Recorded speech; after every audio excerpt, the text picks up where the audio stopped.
You know who made it.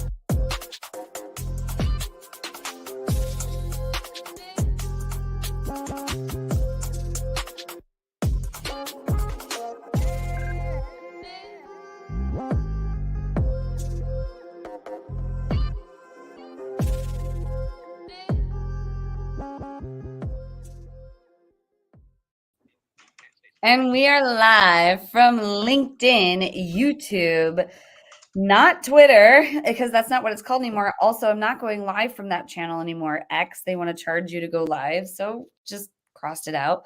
But we are still going live on LinkedIn, Facebook, YouTube, Twitch, Instagram. Oh, Instagram requires a little bit of post-production. I have to click live after I go live on StreamYard.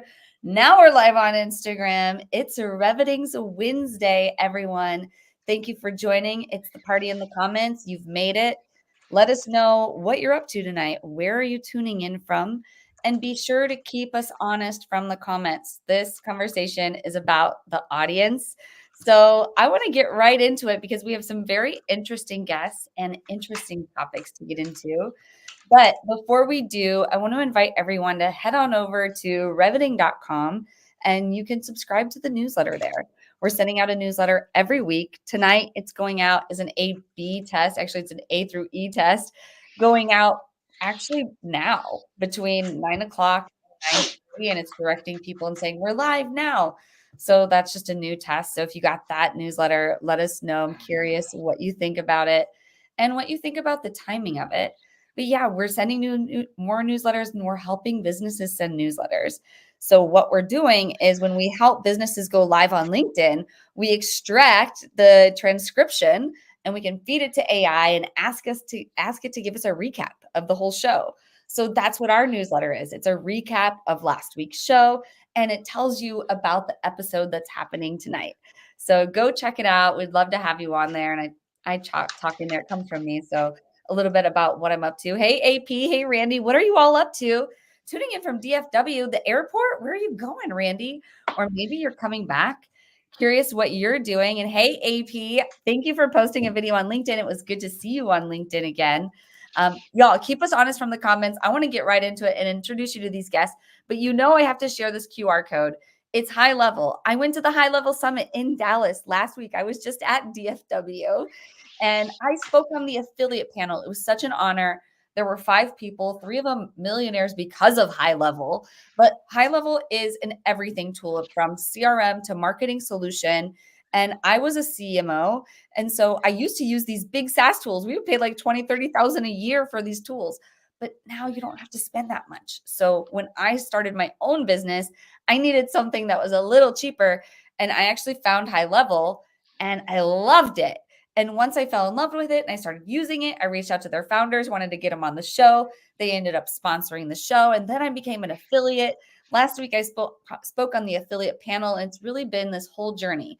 But I would love to help you on high level. So if you have a side hustle, you want to start a side hustle, or you have your own business, they have custom objects now. So they're like really competing with some of the big CRMs out there. But anyway, I would love to help you. Go to reviting.com/high level. That's my affiliate link. We're talking about it in my coaching program. If you use my affiliate link to sign up, you get 3 months free in my group coaching program. And I would love to help be your marketing coach and get your automations going. So let's go. Let's bring in these guests. We have some hot prizes to give away, so you can start commenting to enter to win. We've got the high level swag pack. So tag high level to enter to win the swag pack. We're giving away a headset. It's a different headset from Headset Advisor. They actually sold out of the wireless headset we were doing.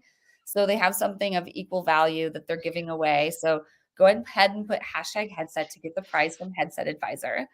Hashtag branding will enter you to win 3 months. I'm sorry, 1 month free of my coaching program. You get the 3 months if you sign up on a high level with my affiliate link, but 1 month if you do price 3.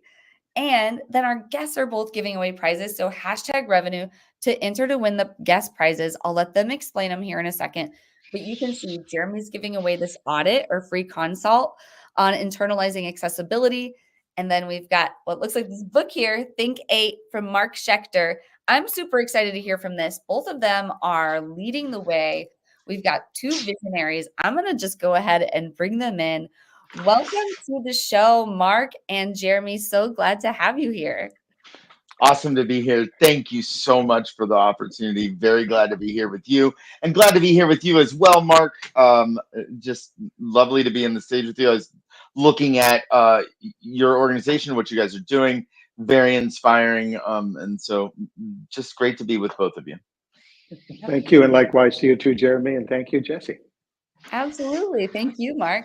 Well, let's get right into it because we want to learn about both of you and what brought you to this moment. So could you take us all the way back to birth? Where were you born and what brought you to now and to doing what you're doing? And we'll just go ahead and start with you, Jeremy. I'm going to put the 2-minute clock up. You know I can't see that, so you may want to give me like a 30-second warning. Go. Anyway, God, 2 minutes or less, really? Okay, here we go. So, born in Marengo, Ohio, was a blind kid from birth. 10 years old, my job was to work with my teachers to teach them how they could accommodate me as a student coming up into the public school system. That's back in 1988, so we didn't have a process in place. Went to Bowling Green, Ohio, got my master's in organization development. In my career, I've worked for IBM, Global Services, worked for Alliance for Biking and Walking. I've ran my own management consulting company for 20 years, worked for a small consulting company for a little bit, and then took my most recent role working as the VP of Business Development for Curb Cut OS. Am I supposed to introduce Curb Cut as well? Please, go for it. Good Lord. All right. So Curb Cut OS is transforming digital accessibility the same way that the curb cut effect transformed physical accessibility.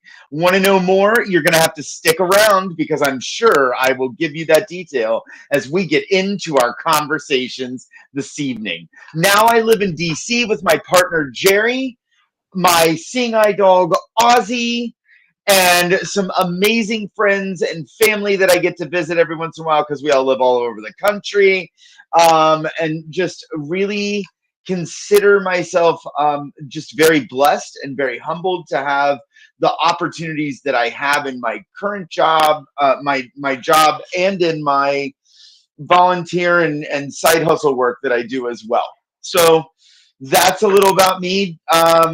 Fun fact, my favorite thing in the world to do, Jesse, it is parasailing, which may sound a little weird because the whole challenge and love of parasailing is to get to see the ocean from above. But for me, it is one time when I can actually just enjoy the air and the water that I hear below and not have to be bugged by people. Not that I'm saying people bug me in any way. So there you go. No, it's very peaceful to me, very relaxing, and just a great way to spend an afternoon. Well, that's so interesting. I Wow. definitely didn't know that about you. Thank you for sharing, Jeremy. Thank you for being here. And you did it in 2 minutes. It went a little over when you were mentioning the parasailing, but I was so caught up in what you were saying, I totally lost track of the clock. But Mark, could you do the same now and lead us through your full life story and what brought you to this moment? Well, from the early age, I was born in Hamilton, Ontario, Canada, near Toronto, for those who may not know Hamilton and on the map. And went through, the high school and university, got a degree, and went into law school. However, I got to law school from a very circuitous way because I was really interested in music. I was a pianist. I was being groomed to be a concert pianist. I love music. I started composing songs just for fun, had a band, in those days and stuff, and folk singing group. One of my songs got picked up by a performing group, went on television, and suddenly I'm the next big thing in composing in Canada, was on TV shows. And I said, I think television is pretty cool. So I started writing more camp shows, university shows. I got the bug. So when I went to law school, I realized it wasn't my calling. And being true to what I believed in, I decided not to do law and practice law, but really follow my career as a writer and a producer. And 2 years later, after working with the Canadian Broadcasting Corporation and writing, I found myself in Hollywood, writing for stars. I wrote for Jim Carrey, Steve Martin, music with Elton John, and all this. And suddenly I was living my dream. And yet, while I was doing that, I was passionate about the creative process. I loved the creative process of developing people's creative abilities and capacity. And I developed some tools that then became Think 8 to help others develop their creative capacity. And that led me to a whole new life and career in business internationally, bringing creative opportunity to people individually, to corporations, companies around the world. It's a passion. I did it from my heart. And I used all of my past experience and communication, PR skills, and branding skills to really help others develop fully. And it's been with my wife, Nancy, we developed this Think 8 company, Think 8 Global, and love every day what we do. And that to us is we're grateful and it's a joy to do it. That's what it's all about. That's amazing. Well, thank you so much for sharing and thank you so much for being here. You did all of that in under 2 minutes, which I always think is super impressive. So thank you for that. I know our audience appreciates that too. And I just want to remind the audience, keep us honest. We want to hear from you. Ask your questions. So glad to have you here, Randy, AP. Both of you are like, old school. You go back with Winsday. I feel like AP and Randy, they were coming here consistently like last year a lot. And then, life happens, but now they're back. And yes, AP, I played the piano too. I'm probably not to the degree that Mark did, but I have a few marketing parodies that I did on TikTok where I was like singing about gurus, but like to the tune of Alicia Keys. But anyway, I digress. You'll just go search me on TikTok. Anyway, let's get into our first topic. So connecting with your entire audience.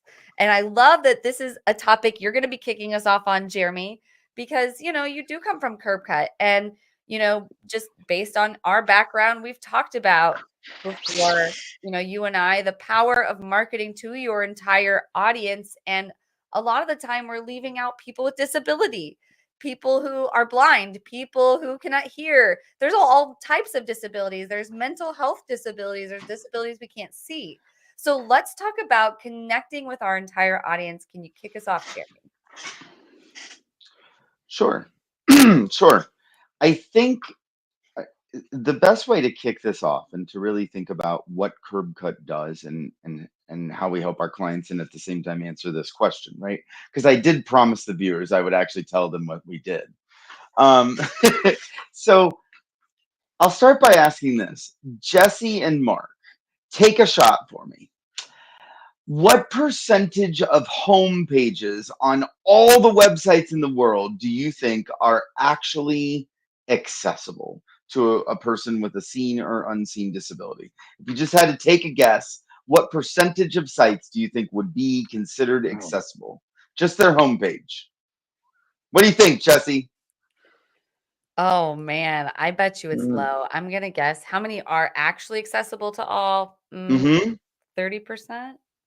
Okay, Jesse says 30. What do you got, Mark? If you're talking audio or visual, I mean, one can listen, but in order to grasp the words and the concept, I honestly can't think of any. I don't want to be negative on it, Spoken but like a I don't know. true musician.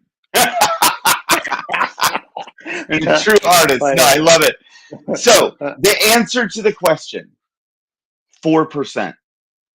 wow. 96% of all websites in the world, their homepage is not accessible to a person with a seen or unseen disability.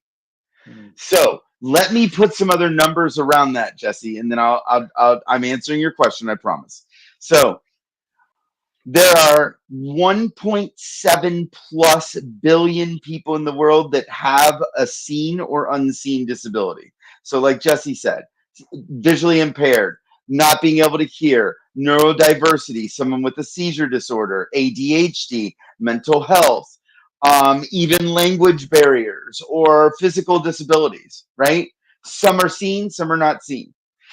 1.7 billion people in the world leave approximately $12.9 trillion in lost revenue sitting in a shopping cart because they go and they buy from somebody who has an accessible website or application.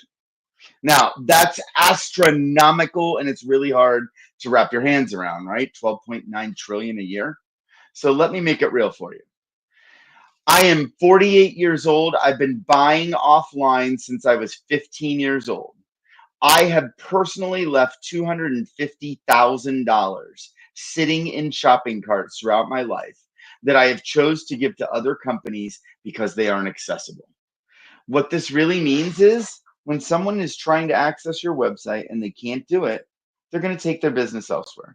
So this isn't about let's do it because it's the right thing to do, but let's do it because we're missing the market share and we're missing the money. And yeah, by the way, we're also discriminating against people who can't buy from us. So that's the why, right? And when it comes down to how do you connect with your entire audience and make sure that you're doing that? Well, the first thing you need to know is if your website is actually accessible or not. Now, there's little things that you can do. Make sure you alt tag your pictures. When you're uploading a video, make sure the captions are on. Or even better yet, write a transcript, right? And post up with it. Those are just two very easy things. But what CurbCut does is we work with our clients to audit their website. And with our new launch of our partnership with Ipsos, who is a leading market research firm, not only do we do an automated audit of their website, we do a manual audit of their website, and with Ipsos coming in as a partner, we also do user flow testing. What does that mean? It means every time we're checking the user experience for someone that goes to a website, we are at the same exact time doing a three-way audit that looks at user flow, accessibility, and whether everyone can access that website. Now, again, let's come back to the why, and then I'll pass it over to my friend Mark.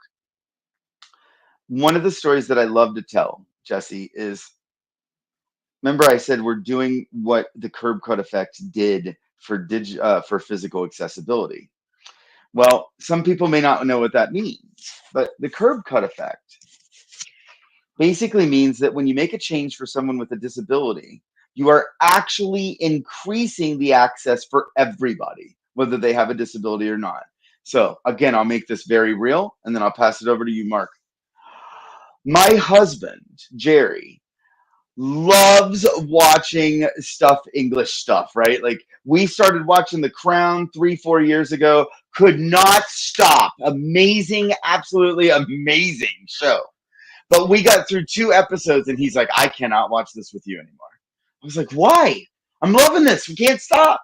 He's like, Jeremy, there's so much happening in the background. I don't have the ability to tell you everything that's happening. It is too much. It's too taxing on me. And I said, well, Okay, I'm a little late to the party. Yep, I'm a blind guy, but I hated the idea that I needed audio description to tell me what was going on. But I took the bullet because I wanted to watch. That's a terrible way to say that. I took a chance on it because I wanted to watch this show. It's 3 years later, Jesse. The audio description is still on in our house. And it's not because of me. It's so my husband, love him, can sit on his phone, watching his phone, and also listening to what's actually happening on the screen. Make a change for a person with a disability, and you change the world for everybody to be able to access what you're buying. Yeah. Did that answer your question? Absolutely. Such a Wow. great point. Man, 4%, that's so shocking. What's your reaction to all of that, Mark? Amazing work you're doing, Jeremy, and all those who work with you for all the reasons, not least of which, and I think you just tackled the monetization, which people really touch, and you're kind of very real on that point. I can share an experience that follows along in terms of accessibility on the relationship side, because we consulted to a company headquartered in Canada called NOLU, which means no one left unloved. And it is, in the simplest terms, a dating site, a relationship connection site for those with disabilities, physical, mental, whatever. And it's become very popular because, for the same reason, people could not access each other in an accessible frame of context, where people wouldn't invite them to places, people wouldn't socialize with them in that way. They can go online, not just from a dating perspective, but conversation, sharing experiences, and having that mutual relationship and even love. And so the idea of no one left unloved, which is the NOLU acronym, was very powerful. And we were very involved in that in its inception, and it has grown. And so I got very real for the first time about that, not having thought about it very much priorly, but then recognizing when I see the testimonials of the people who've enjoyed it and participated. I'm talking the cross section, Olympic athletes, writers. It doesn't matter. It's universal.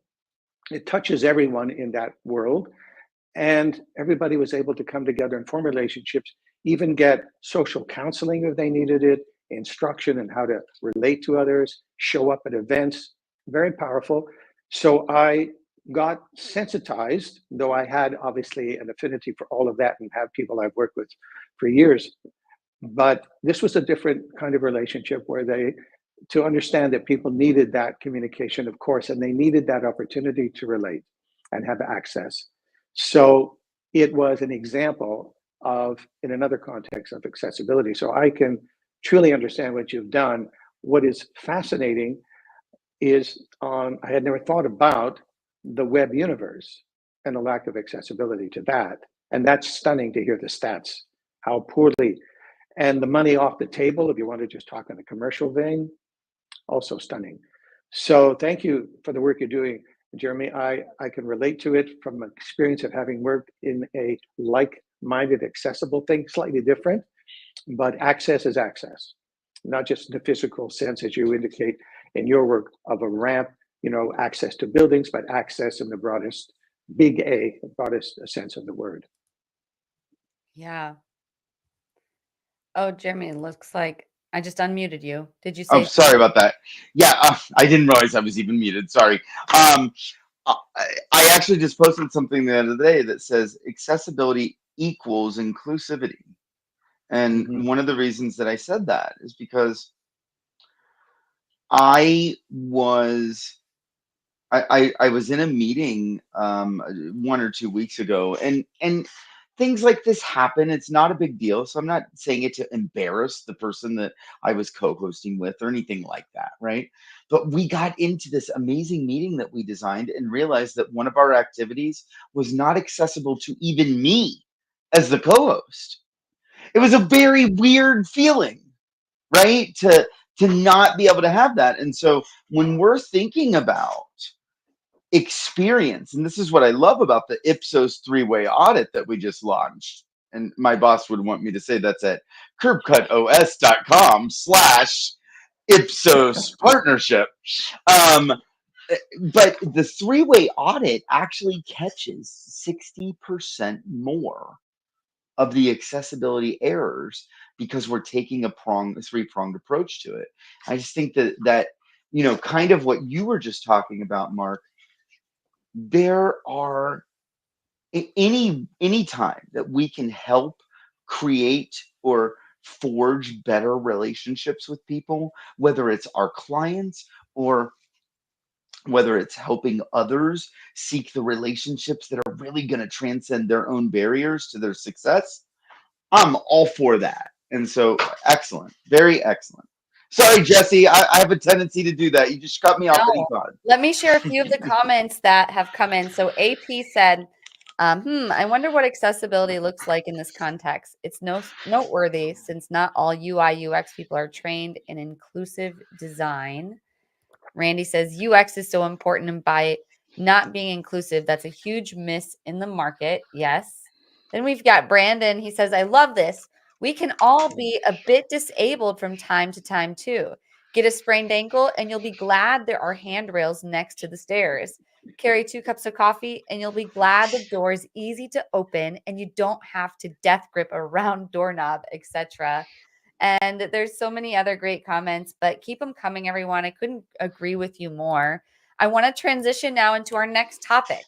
So, Mark, could you kick us off on passion over profits? Now, we've got a lot of salespeople in the comments. We got VP of sales, we've got founders. Let me see who else is here. What is your role? Everyone, plug it in. What you do. We want to make this for you. But typically, the audience here is coming out of sales and marketing and business ownership, and passion and profit is something that, rings on all of their minds. And creating with conviction, that's becoming more and more important. And more people are realizing they have to start creating if they want to be known. So I would love if you could kick us off on this topic. Sure. Well, creating with conviction. In the research that I did while I was in Hollywood to really understand what makes a hit, I mean, my agent at the time told me, that's your job. You're a writer. You've got to make a hit. And I remember saying, Elliot, that's, how can you predict that? He said, well, that's your job, so do it. So I went on a research, journey to understand what makes success, whether it's a film and a book, a TV series, whatever. And I isolated 8 points that seem very common to a success, just by sort of reductive logic and experimentation and so forth. These 8 points, when I then applied it to scripting and people in the creative arts, really boosted sales and so on. And what was one of the triggers? Well, the first thing was, you talk about passion, I would reframe it by saying purpose, but not purpose in the sense of just meaningful in that level. I'm talking about something deeply felt, which slides right into conviction. And by conviction, I mean it matters to them what they're writing about. And when you actually touch on that, if you're in the arts, but it's also true in business, and it relates to branding, which I'll get to, something happens. And what I discovered happens is that, as they say in show business, the story starts to write itself. When you have conviction, meaning when it's important to you, when you relate to it directly, you actually turn on the creative juices, because suddenly all of your repertoire of experience becomes available to you, and you can focus it on the job at hand. It's like the story lights up, the opportunity lights up. You've stimulated your creative capacity in a way that's surprising to you. And it comes from the meaningfulness. And I've seen the before and after when people are writing a book or when people are starting a business, and you say to them, do you have a passion? And they say, not uncommonly, well, there's a market gap, I'm going to fill it. And we say, but do you believe in what you're doing? They go, well, yes, I want to make money. I think it's a good idea. And then we wonder why so many startups aren't successful. When you trace it back, and some have, like MIT and people like that in their shops, and they go, well, what is it that's missing? Well, it's passion, but more importantly, it is this conviction that it matters, that they believe in it. So it's coming from a different place. And how that relates in terms of profit, the relationship, and I lecture at universities, MBA, we travel the world with this because our clients come from all over the world. our company, ThinkEight Global, is a global consultancy that deals and launches hundreds of startups, but also works with Fortune 500 companies. And the difference, there is no difference. It's all coming from the same problem. Do the people in charge, do the C-suite, the executives, have a passion, i.e. a purpose that is fueled obviously by passion. They can express it passionately, but there's something meaningful, something deeply felt. It sits on something fundamental. And that fundamental is a conviction married to a purpose. And the difference I would say is you can have a passion for making, loving chocolate, but do you have a purpose to make chocolate? And there's a difference.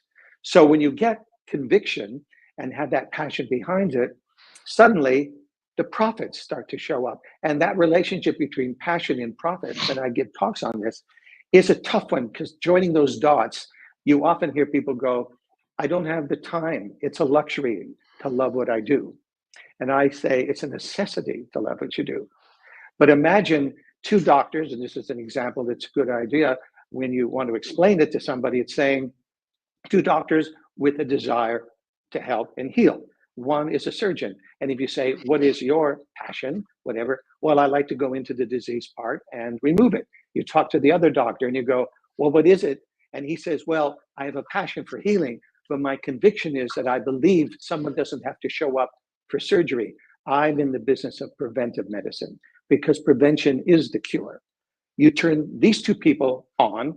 One, they're both making money, but the passion that's driving the preventive medicine one is extremely powerful and increasingly being adopted worldwide. So passion and profit are married. And when you go into business schools and you ask people, do you love and get excited about it? They go, there's an opportunity here and there's a gap. And I go, yes, but do you believe it? And if you listen to one of the tapes that Steve Jobs, is online, and he says, if people won't stay with it if they don't have the passion, there's no persistence, there's no endurance. And Jeff Bezos, as example, they've done well, these two, of course, says there's a difference between the missionary and the mercenary. And the missionary is on a mission to bring to life his or her, desire and passion, where the mercenary is going after the buck. So I think there's a great educational opportunity to get people understanding that passion isn't a byproduct or a nice to have. It's an essential, and profit follows. I mean, there's much we could talk on it, but since I want to start the conversation, I would just share that with you. Yeah, I love that. And I was plugging in the comments like, I am passionate about Winsday, the show, and going live on LinkedIn. And because I'm passionate about it, it gives me purpose to help other businesses go live on LinkedIn and reap the benefits from it. I don't know. I'm also passionate about content creation and the fact that people build from people and not, or people buy from people, not brands. So by putting out your real authentic self, you're going to close the trust gap with your buyers. Like, I feel convicted by that. I know some people are like, it doesn't matter if you post on social media. You can just like go make a whole bunch of phone calls and have a business. But like, I don't know. Is that what you're talking about? Like, I feel passionate about this way. Well, if I may, and then Jeremy, please. Please. I would say that two things. One, that purpose. By the way, somebody I saw said, start with why. We actually start with who. It's the person. And to be very clear on the ThinkEight system, which is really 8 steps, it's a process of 8 steps, starting with purpose at the very top. And there are 7 other steps because the end result of that purpose is great. It's motivational. That's great. But now how do you move forward? And our program delivers what we call the dynamic blueprint, which is taking all of those steps in sequence, which include character, messaging, structure, content, impact, all of these in a certain sequence. It ends up with a holistic 360 concept of your full potential of the project or campaign or business you're doing. And it's the combination of things that really gets into action. It's not enough just to have the idea. And we learned this from show business when somebody goes, I have an idea, aliens in space. And they go, so what happens next? What's season 3? And you go, I don't know. They haven't thought it through. So when you have that dynamic blueprint, which we use and bring to companies, our careers, it's a game changer. So the passion or the purpose, which passion is a manifest of that, is really the beginning. And people think I've got a passion or a purpose. And here's the last piece I want to say is people often say to us, I don't know what my purpose is. I like my product and so on, but I don't know deeply if it resonates with my life purpose and so on. There is a process which helps them uncover and articulate that. And the steps that we follow and have created and apply help somebody understand deeply what it is about what they're making and doing, hence the who and not the why. The why will come after, but it's first the who. And then you get into the why, you get in conviction, then you get into the what and the how, but their own creative capacity, their own ability to bring forth something that they believe in, and how to do that is the process. It's not inherent. People feel it, but they don't know how to say it. And if you can't say it, you can't message it, and so on. Mm. Yeah. Wow. I love thinking through that. And it's so interesting. What's your take on all of this, Jeremy? So I'm a geek on purpose. I'm going to own it. I'm just going to absolutely own it with you. Mark, had I met you 20 years ago, we would have actually been writing articles together. I'm just saying. I'm sure. This takes me back to, so there are 3 or 4 things that pop into my head, and I'll try to do this very quickly. Very early in my career, when I got my master's in organization development, I had the amazing opportunity to study under someone named Kathleen Dana Miller and Roland Loop of Dana Miller Tyson Associates. They invented large-scale change. They didn't, or whole-scale change, I'm sorry. They didn't learn it from somebody else. They invented it, right? And Kathy used to say, if you have not defined where there is, how will you ever know that you have arrived? Further, if you haven't defined how to get there, then how will you ever get there in the first place? And I think I may have gotten that quote a little bit wrong as it's coming out of my mouth, but I think you get the point, right? Kathy passed away 20 years ago, so hopefully she'll forgive me.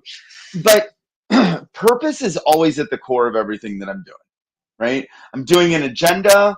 For every item on the agenda, I want to know the purpose. And by looking at the purpose, there's an interesting piece that happens, right? Let's say my purpose is I want to create a collaborative conversation where everybody can engage and talk about XYZ. Then I say, well, how am I going to achieve that purpose?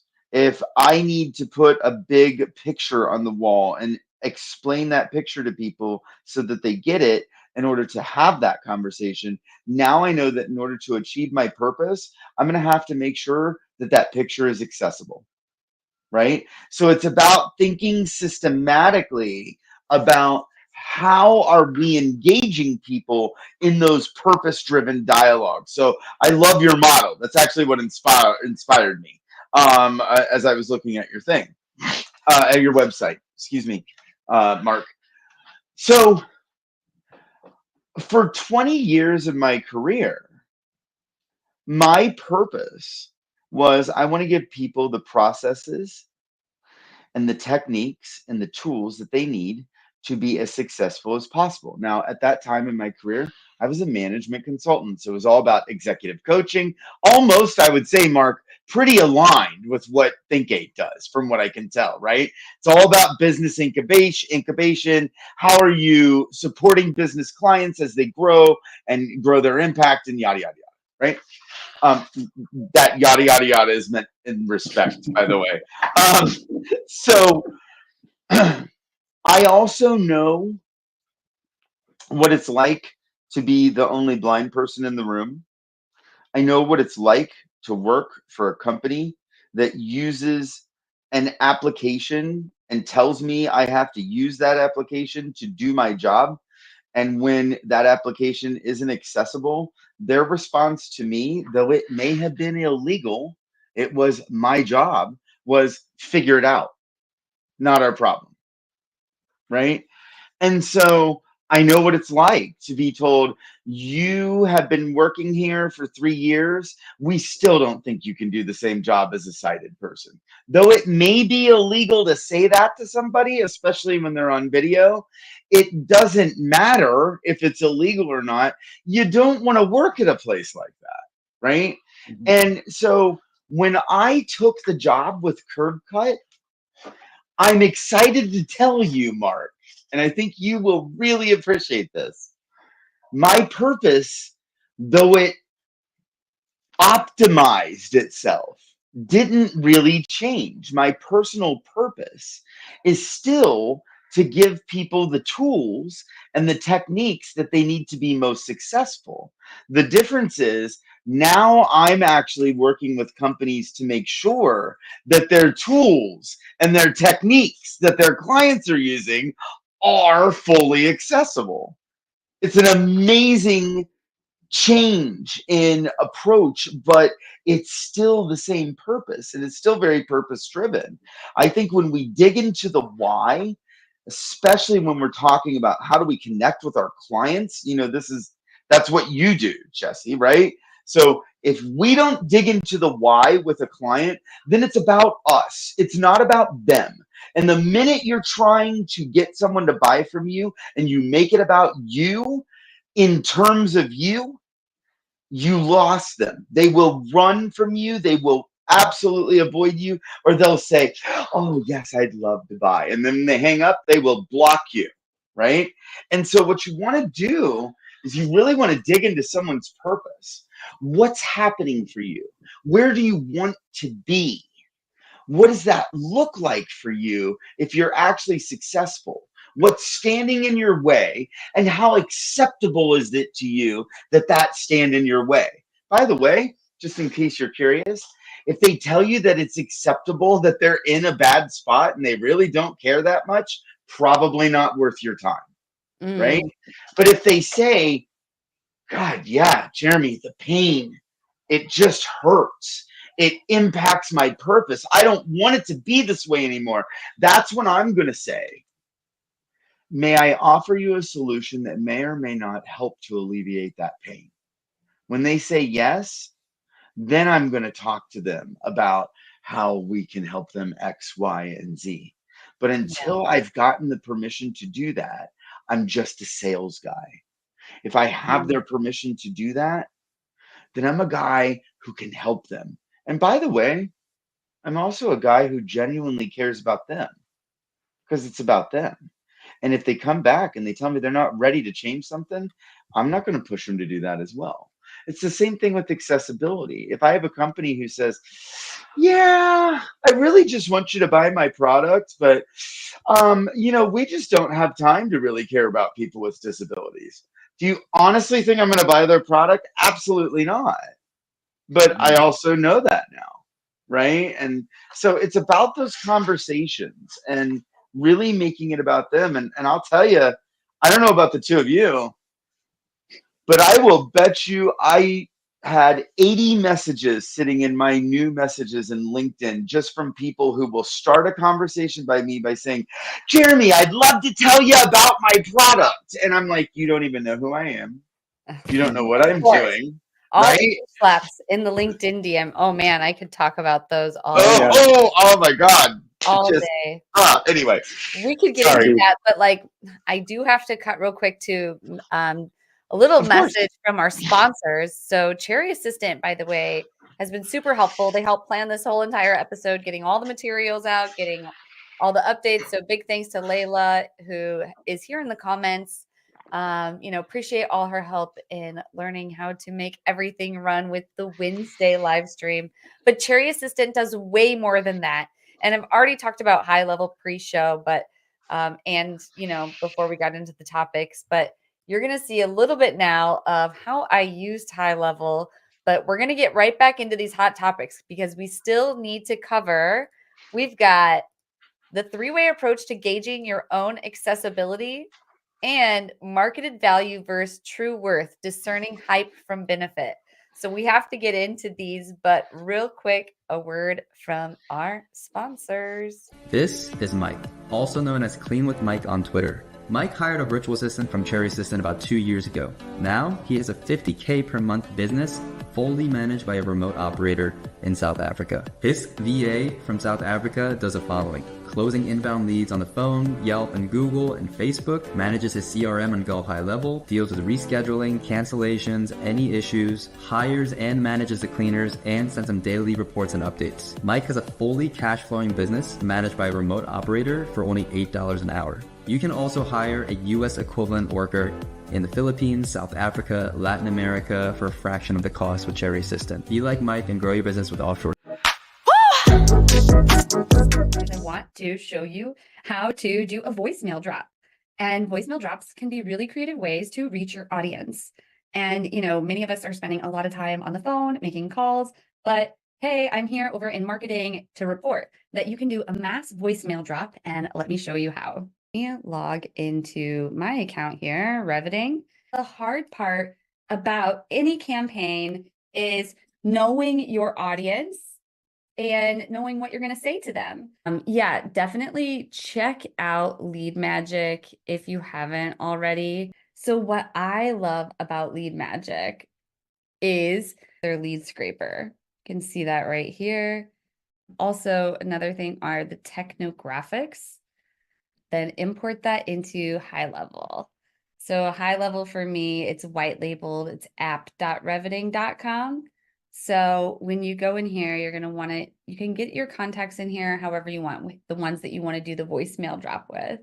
Once you know who you're sending your voicemail drop to, create a new workflow from scratch. And you can add in your trigger, which would be the tag that you add. For me, and for this example, I'll go ahead and say tag added, and it will be anyone who downloads my free LinkedIn 5-day challenge workbook that's on my LinkedIn page. And if you get that, we'll go ahead and wait just for a minute, save action, and then we're going to do voicemail. All right, so now I need to get a voicemail and I need an audio file. And luckily I have this just like free online tool. You can go to 123apps or online-voice-recorder.com. You can see it on the screen. And I am just going to record a voicemail. Hey, it's Jessie Lezak. Wanted to follow up with you about the 5-day challenge workbook and course that you downloaded and see what you thought of it, if you've had a chance to complete it, and how I can support you on your journey to LinkedIn growth. Give me a call back anytime. My cell phone number is 510-335-9355. Thank you so much. Bye-bye. We'll move this in a little bit. Move that in just a tad. Save. Open so I can't see. So here is my recording. There it is. It's loading. Hey, it's Jessie Lezak. Wanted to follow up with you about the 5-day challenge workbook and course that you did. And that's how people will get into the voicemail drop. And I think you should try a voicemail drop too. And if you would like some support on that, I would love to help you. Just give me a call. You already heard my number in the recording, 510-335-9355, or you can email me at Jessie, just my first name, JESSIE @reveting.com. That's REVETING.com. Hope to help you with your voicemail drop here soon.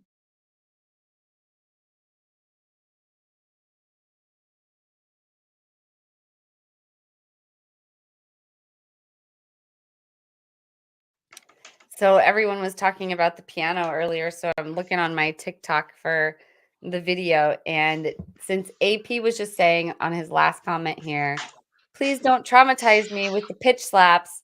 I had a song that was all about pitch slaps, and it was to, I can't remember the artist's name, but I'm going to definitely find it and drop it here in the comments at some point. But I do have pinned on my TikTok a Guru song. That was the Alicia Keys one, but definitely check it out. Let's hop into our third topic though, because more value to share. So Jeremy, the Yes, three-way ma'am. approach, and you talked about the three-pronged approach I earlier. know. I just Get caught into it. it a little bit here if you could. Could you tell us a little bit more? And like, we've got some viewers still. We've got 3 on YouTube, looks like 5 on LinkedIn. Y'all share this, get your friends here. Could you tell us what is the three-way approach to gauging your own accessibility? So, all right. So let's take a step back. So Curb Cut has We have an automated audit, right? So the automated audit is going to go through, it's going to edit certain pages on your website. It's going to be all automated. It does an aggregated approach to the audit, which means it's taking the best auditors out there, tapping into their approaches and their skill sets. We call them rule sets, and then also prioritizing what's the biggest impact issues, right? So that's an automated audit. When you take that and you combine it together with a manual audit is when we actually have somebody who's using a screen reader or they're using a physical device to type on the keyboard, or there. So we're auditing it, excuse me, with different technologies that a person with disabilities would use. So first of all, you take those two and you combine it together, and now you're going to be able to identify a lot of the errors that exist against what's called WCAG or WCAG. Oh God, I always do that wrong. No, WGAC, sorry. Standards, okay? And those are standards that are developed for accessibility. I know I'm getting a little wonky, so I'm going to try to make it funner. Now, with our recent launch of the Ipsos partnership, and Jesse's got the link to that, so she can drop that right in the comments. I also, by the way, Jesse just sent you a whole bunch of stuff about me that you can drop in there as well for people. But when you add in the Ipsos partnership that we have, now what we're doing is we're actually looking at not just auditing the accessibility, but auditing the user's experience and the user flow. So, for example, if someone is going to buy a credit card from a banking institution, not only are we going to look at what is the user flow for them to do that and what is the experience when they're doing that, but we'll combine that together with an accessibility audit or the automated and manual audits. They all get put into one system. And so if you're a chief marketing officer, or you're a part of the legal team, or maybe you're part of the sales team, maybe you're part of the design team, the back-end developers, right? All of those people get access to one board that shows them what that user experience looks like and how it aligns with legal compliance, with WCAG compliance. And so that is how that solution is able to, address 60% more errors. And then, of course, what we do, and I want to come back to something that was put on the table a little bit earlier.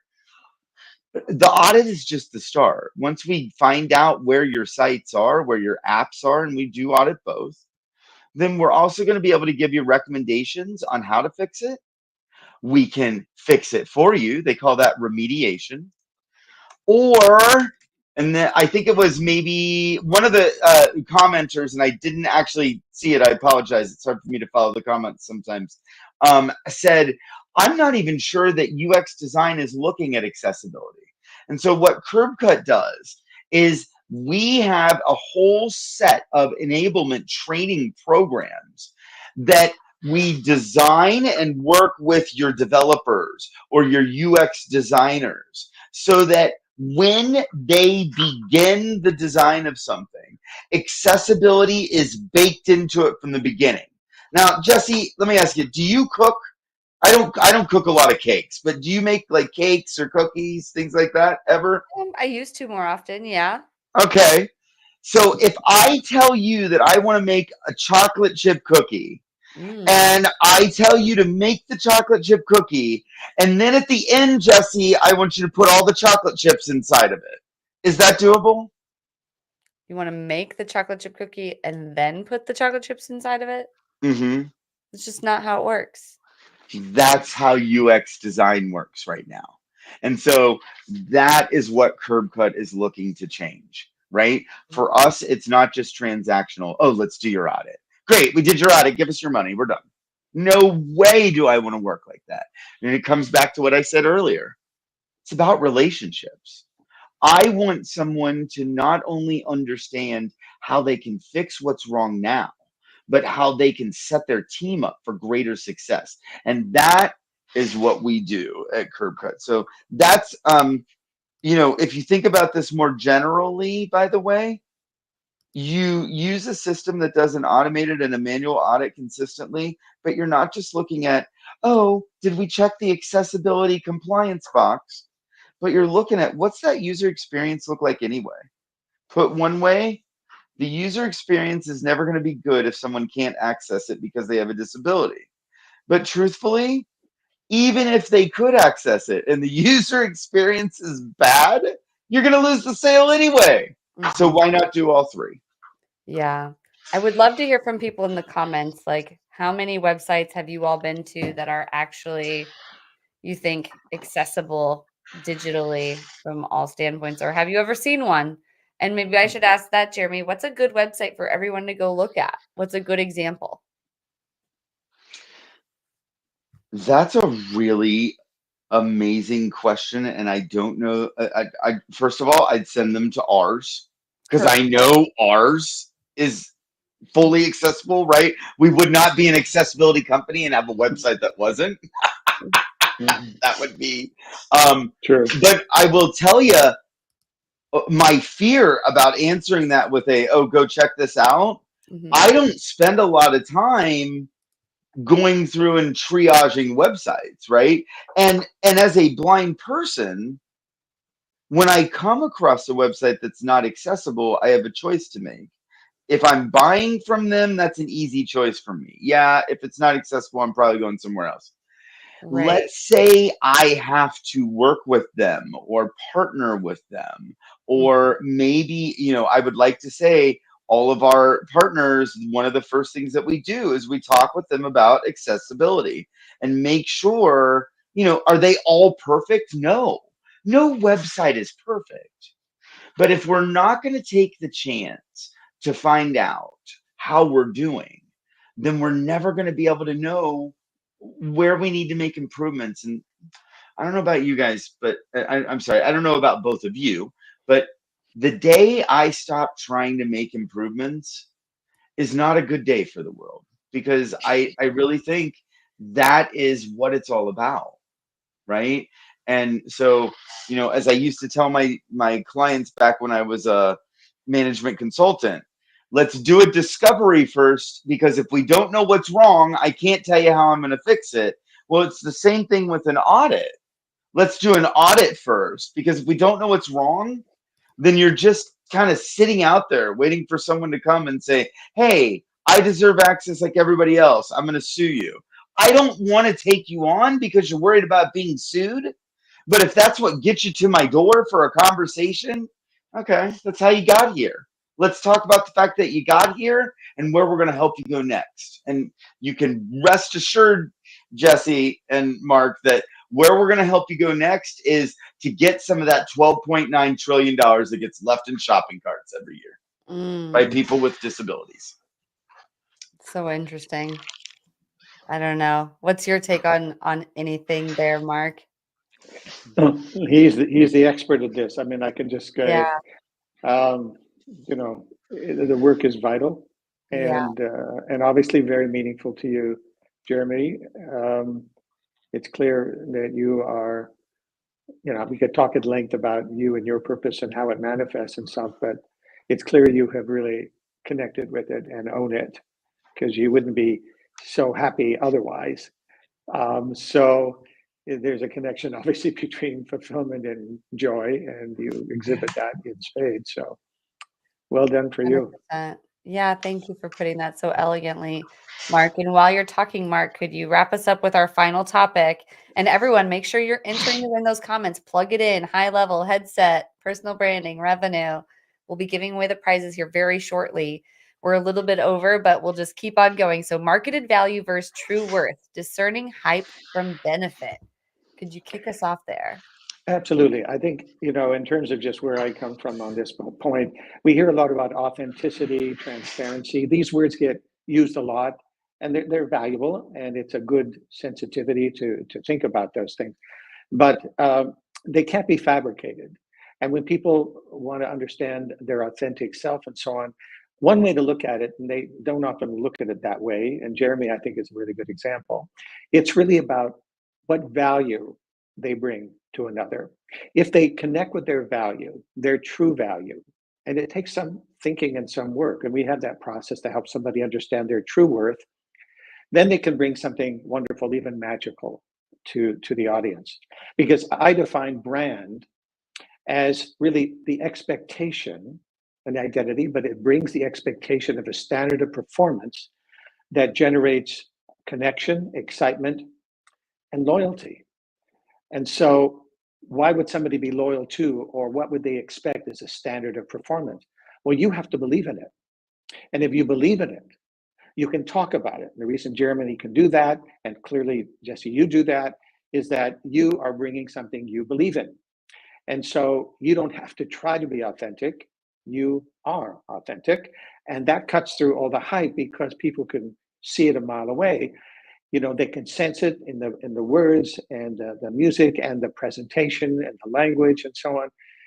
So the true worth of an individual when he or she embarks on a new business or a career is really profound when they tap in and understand it. And the work that we do at Think8 is really one of the main targets is to help a company or an individual find, articulate, and communicate their true worth.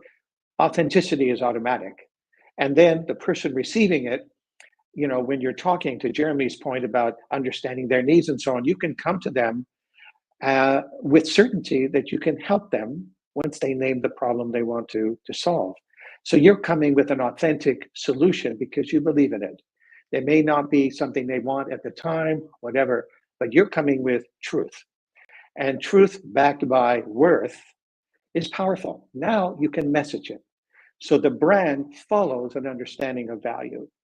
And the simplest way to put it, and when you name your true worth, and that is a process, believe me, I learned that from show business because you could deal with celebrities, and I wrote for some of the biggest ones in the world, and they didn't worry about authenticity. They never used the word. They were talking about worth. They were talking about what can they bring exceptional to the audience. And my job was to find out, to take them beyond what they were doing. Whether they were singing, could they go into sitcom? If they were in sitcom, could they be singing? Could they do a Broadway show? Could they act? Could they do a medley of songs they never thought about? Could they read a poem and make people cry? None of this was even thought about with them because they were very limited in terms of I'm doing it well, but I know there's more. So authenticity wasn't in their vocabulary, it was value. And really, I think that's the core, and that's where we direct our energy and our our efforts to bring that out in an individual or a corporation. Oh, that's so beautifully said. And before I remark on it, I want to invite you, Jeremy. What's your take on all of that?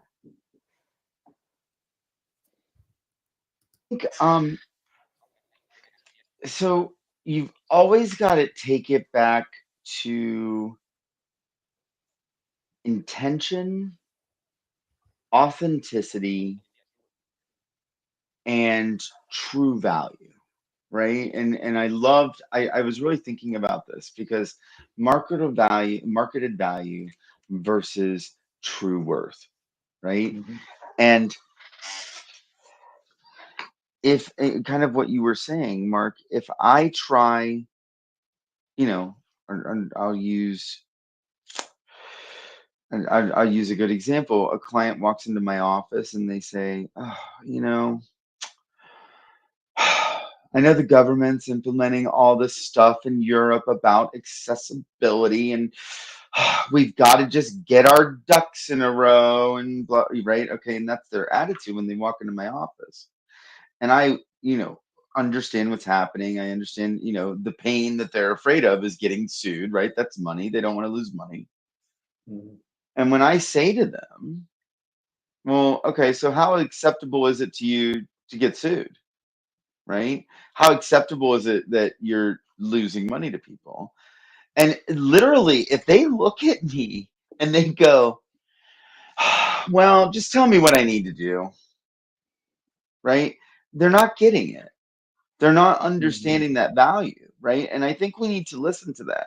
I think there's another piece of this too, though, where we really have to look at alignment, congruence, right? So if I am a company that says we serve everyone, B&B, is it B&B? That's the name of the company, right? The bed and breakfast, they rent out the things. B&B talks about being a company that creates an atmosphere where anybody can get the housing that they need. Like that's their whole thing. I don't remember exactly what the slogan says, but it's, we serve everybody. You don't have to be rich. We serve everyone, right? I was giving a training 2 months ago and I found a B&B commercial that was a Super Bowl commercial. So everybody here knows they paid millions for that commercial, right? The commercial, I'm not joking. I'll see if I can find it. I was looking for it while Mark was talking. The commercial was a 30-second commercial that had music in it and I'm sure showed amazing things. Not one time did it ever say the company's name. Not one time did anybody speak at all. So let's, think about this, right? So I'm watching that as a blind person. I wouldn't have seen it at all, right? Would have had no idea what they were even advertising. There was no talking in it. So I have no idea what the great pictures of, I'm sure, family having wonderful times and stuff like that. But let's pretend that I'm Jesse or Mark and I'm hosting a Super Bowl party. And 16 people are bugging the heck out of me. And I'm standing looking at them and talking to them. And this commercial comes on and I don't get to turn around and look at the TV because I'm too busy doing something else. Well, the company just missed an opportunity for me to get that advertisement as well, even though I can see, right? Because I wasn't looking at the TV right at that time. And I think that's what we're talking about here. Whether we're talking about,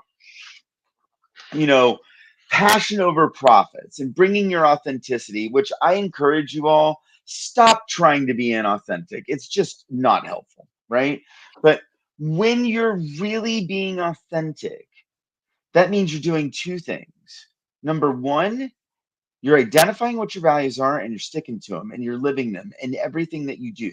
If you say you serve everybody, then I better never see a website video of yours that doesn't have captions on it, or a website video that's just all music and things happening on the screen where there's nothing telling anybody what's happening in that video, right?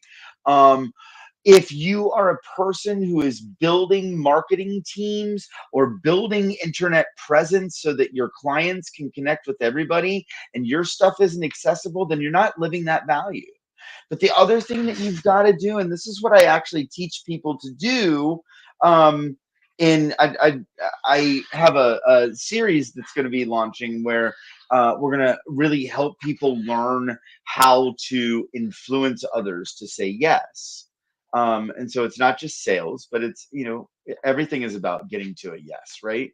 And so I try to teach people, and I will own for you, by the way, I'm modeling this after my wonderful, amazing friends and colleagues, Fernando and Sean and Adam, and I can get you more information about them. This is not something I made up on my own, but it is about listening to someone, genuinely listening to them. Level 5, listening to them, not just repeating back what they're saying, but genuinely listening to them and hearing them and helping them dig deeper on what they really want to accomplish. And then it's about bringing them a solution that aligns and that is geared to helping them accomplish what they're trying to accomplish. And quite frankly, if your solution isn't going to do that, then you shouldn't be selling to them. And sometimes there are clients that you're going to walk away from. That's okay. Because the genuine clients and the genuine approaches that you take are going to open up that world to everybody. And that's, Yeah, absolutely. And that goes right in with the topic of marketed value versus true worth. So if you don't believe in it, why are you marketing it, selling it? And then as the buyers, How do we discern that hype? Well, for me, I would say too, like, look at their social media content. Are they real? Are they sharing expertise? Do you see them sharing real video? Are they like, going live and they're going to help you do a live stream? Or is their website accessible and they're helping other websites become accessible? You know, um, what else would you say, Mark, in terms of how can we discern the hype from the benefit? I think you said it beautifully. It is how they communicate. It's looking, if one wants to do it, is to do a very rounded research on them. It is interesting as a statistic, and they've tested this in supermarkets. You can have two products offering the very same thing, and the one that has a credible and honest management by research and so on will sell at 66% more than the other product, which is exactly the same product. Hmm. So it matters, and people are getting more literate in assessing, transparency and authenticity. They'll catch it in an instant. So I think it serves itself more and more.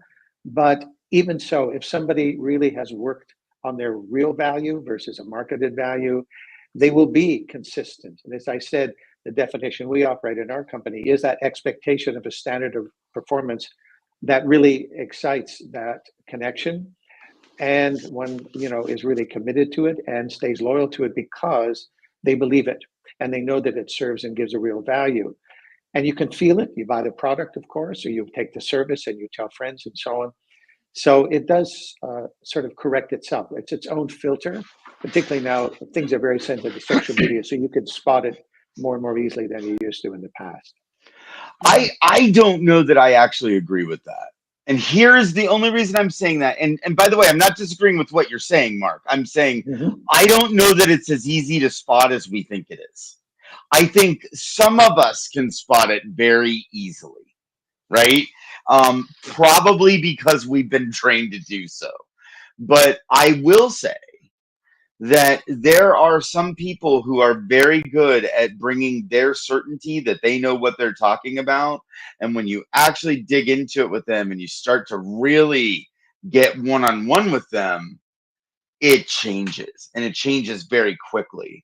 And so what I would say, and the only part that I was disagreeing, by the way, is that it's always easy to catch, because there are just so many people out there that they built their life on TikTok, or they built their life, right, so they know how to play to the audience and how to thinking about your days in you know um uh, music and stuff, right? They know how to perform, if you will. But I also think that we live in an economy where you can make yourself the expert, uh, um, even sometimes trying to do it with AI. And so I think you have to be cautious. I think you have to get people to be interactive with you. And the ones that I actually look out for, and the ones that spark the red flag in me, are the ones that are constantly trying to tell me how great they are. If they're really that great, then they should be able to have a conversation with me and me. There was a comment that we made earlier, which is people buy from people. And I absolutely agree with that. But what I've actually come to realize, people may buy more from people, but people will always buy from people who awe them. And the best way to awe somebody is to actually make it about them, find out what they need, and then help them understand whether your solution can actually meet their needs. And it's a a genuine, authentic, matching, listening, integrity based conversation.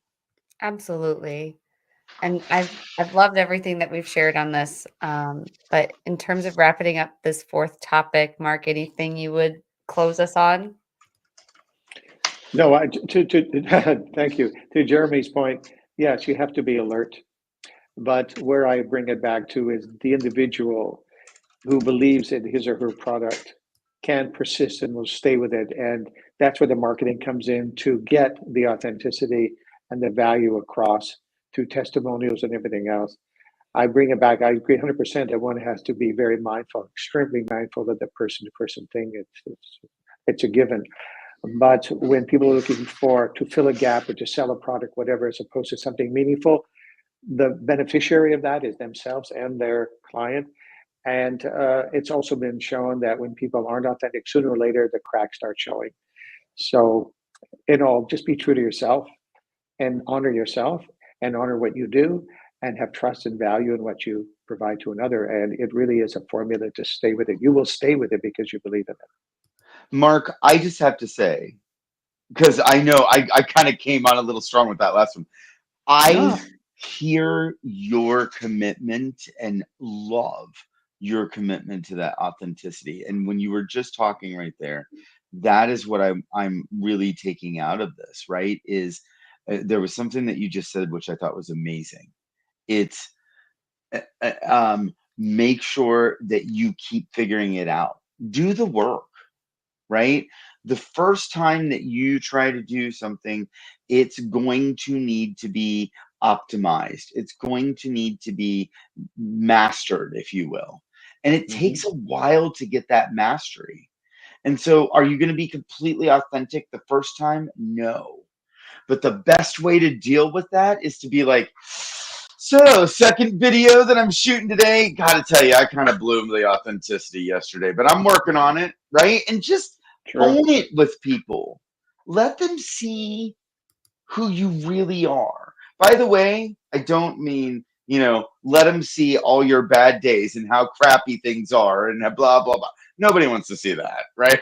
But, what did I learn from XYZ? Absolutely. Because that's how you teach. Mm. That's how you inspire. And Yeah, once you inspire people, you awe them. absolutely. Such a great point. Thank you both so much for sharing on that. I really appreciate both of your perspectives. And for those still tuning in, we would love to hear your perspectives on that. And as you're getting ready to share those, I want to make sure that we are giving away these prizes, but we still have the guru of the week. So I'm going to do a little drum roll and I'm going to pull myself out of the camera and I'm going to put the gurus of the week. Do both of you remember who you shared with us as your guru of the week? Well, I'll put them up on the screen and maybe it'll I come do. back to you. But if you Put that into the chat for me, somebody. we've got it on the screen as Kirk Adams, who I believe was yours. Oh, yeah. Okay. Yes. And Yes. is it Richard or Rehard Branson? It's Richard. There we're missing a C there, so I apologize. think It's so. Richard Branson. But could you both tell us why the audience should go follow these people on LinkedIn? Jeremy, if you'd like to. Oh, go ahead. Go ahead.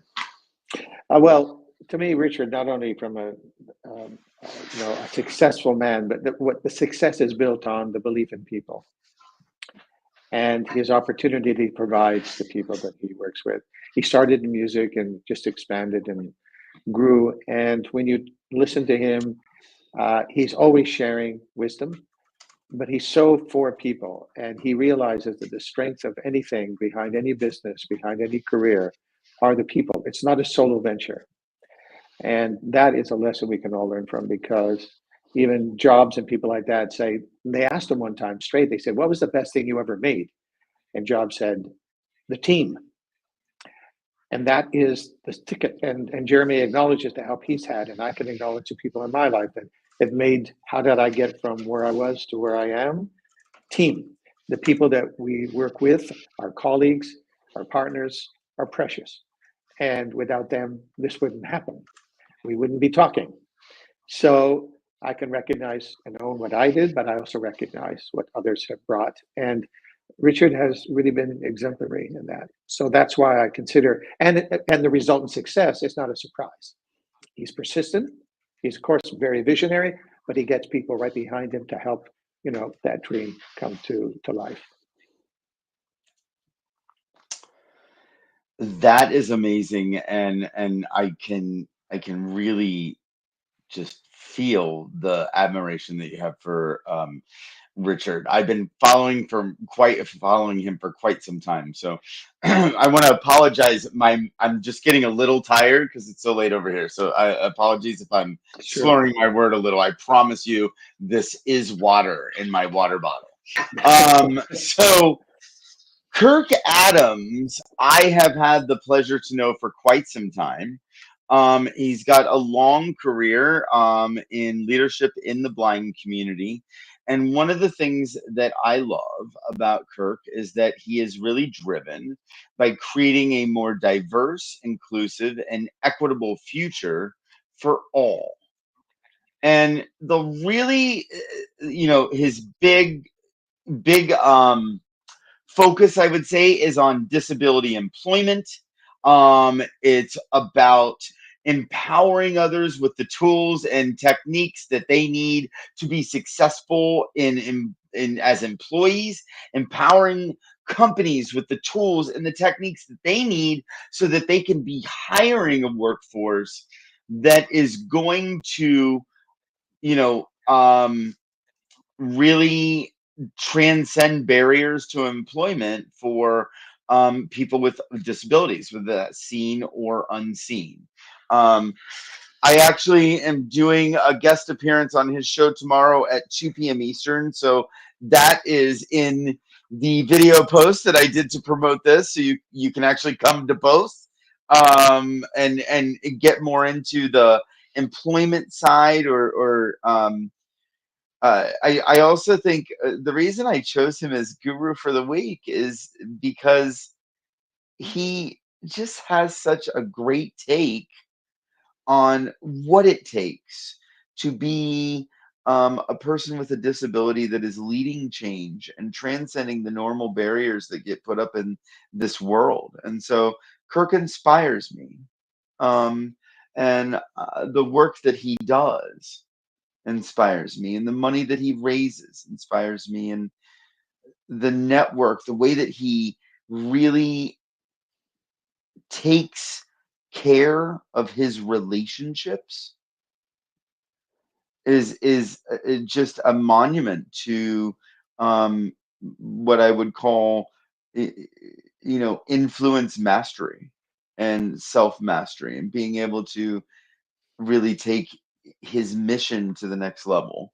I also am realizing, by the way, Jesse, as I'm talking about this, I just used providing tools and techniques as Kirk's as well. So I guess that we have very aligned missions that I never actually realized. And so I was talking that through. So there you go. Well, thank you both for sharing about Kirk Adams. So Dr. Kirk Adams has actually been on the show. Richard Branson hasn't. Would love to get him on the show, but congratulations to both of them. Everyone go follow them if you're not already. They're incredible human beings. And we need to make sure we give away prizes. So real quick, there was an entry on high level. There was one entry on the headset. So we'll just follow up with those people individually since there were only one entry on those, but there were 2 entries on the guest prize of hashtag revenue. So before we give this out, I want to make sure and give you both a chance, and anyone else put in enter to win these prizes. We're giving away like literally now if you're watching. But the prizes that both of you are sharing, let me bring them up. Hashtag revenue. Mark, could you tell us a little bit about your book that they would get if they win this prize? Well, the book really outlines this 8-stage process that I developed and with my wife in terms of its application. So it talks about the origins in Hollywood. It talks about the system itself, case studies, anecdotes. It's fun read, and it did very well. It's a #1 selling book on Amazon in terms of business development and entrepreneurship and creativity, which is very dear, obviously, to me and to us. So people would get the understanding of the origins and its value and what it can do to help an individual or a group or a company recognize what they can do and then realize that 360 potential of their value. Priceless, I think. Yeah. Thank you so much for sharing that. So Of definitely course. put in hashtag revenue to win that. And then Jeremy, you're giving away an audit or free consult on internalizing accessibility. Could you tell us about that for just a moment? Yeah, so you have two choices. Both are a $500 value. So I want to be, it's a free automated audit. So we'll take your website, we'll run it through the automated audit tool and get you that information back to find out how your website is doing on accessibility. Not hard to do, but it is a $500 value. And so I want to encourage you, reach out to me directly on LinkedIn if you do win that. I know I think my boss, Mark Pound, was on at one point and gave away one of these. And so if you have yet to claim that prize, they should definitely let me know that as well, and we'll make that happen. Um, and then what was the other thing, Jesse? I'm sorry, I don't have my notes.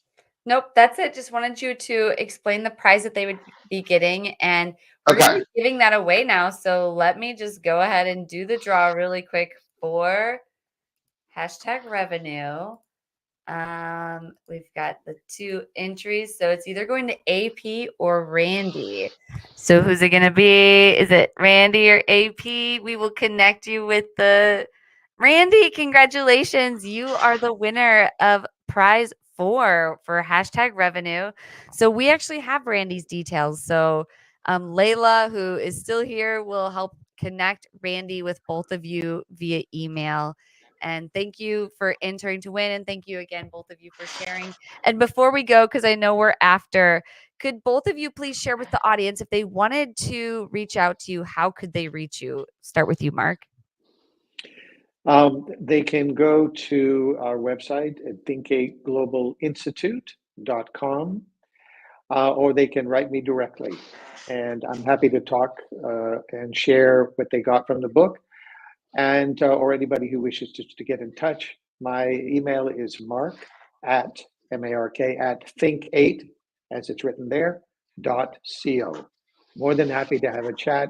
We're very accessible. And accessible, to Jeremy's point, we've always operated that way. There's not layers and layers of people to get to us or to me. So it's mark at think8.co. Would be very happy to hear from you. Well, thank you so much for sharing. And how about you, Jeremy, if folks wanted to reach out to you? Absolutely. So I think just a quick thing is definitely take a look at the comments. I believe I saw where Jesse posted in my information within the comments there. You can reach me on LinkedIn at linkedin.com/in/Jeremy Grandstaff, JeremyGrandstaff. Curbcutos.com is our website. Curbcutos.com/Ipsos partnership is where you can find more information about the partnership that I was talking about with the three-way audit. If you go to app.curbcutos.com, you can actually check out our accessible UX platform, which is where the automated audits happen. And so you can actually go conduct your own. You got to sign up for it, of course. You can also reach me at jeremyg@curbcutos.com or 202-810-5368. And that's my direct office. You can text or call. You can also book an appointment directly with me on my LinkedIn. So I'm pretty, you were talking, Mark, about being pretty accessible. I realized the other day that I'm pretty sure I've been accessible for 12 years, right? So I don't really know how not to be anymore. Indeed. So, and again, Jesse, thank you for such an amazing space and an amazing opportunity. It's just been, I know we went really over, but I hope that there's some really good content that your viewers can pick up, and always happy to talk offline. I really appreciate that. And I really appreciate both of you for staying after and having this really valuable conversation. And we will repurpose it post-production. So there's a lot of content there to be shared. And AP, we didn't run the prize for headset or high level, but you were the winner. So congratulations. We'll be in touch. Not on #revenue. You weren't on that one in time, but I believe Layla sifted through some of the prizes, and so you were the only entry on some of those. So we'll be in touch. And again, thank you so much to our guests for being here and to everyone who paid attention tonight and entered to win prizes. We really appreciate you, and we hope you can make it out next week. We have more great guests, Connor Lewis and Jess Cook. I met them both at a marketing event in Vermont, so they are really interesting and creative people doing awesome things in the marketing realm. So definitely join us next week, and I will close us out with a video. You know